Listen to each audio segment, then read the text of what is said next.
ချင်းလေးရေးဖို့ပြောတယ်အတူတူလဲရှောက်သွားရင်လေဓမ္မမြေမှာဖြစ်တဲ့အကြောင်းရေးစရာတချင်းကလေးတပုတ်ကိုရေးတယ်ဘုံတူတူလဲလမ်းရှောက်မှာတပိန်တော်တော်ထွေးမြောက်ဝစ်ကကောင်းပိုင်းလို့နွားလဲလေးကိုမောင်းတယ်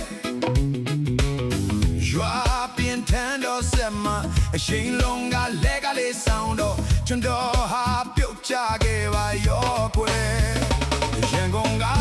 လူချက်မှာထွေးစီးတဲ့ဘက်စကားကိုကျွန်တော်ဟာ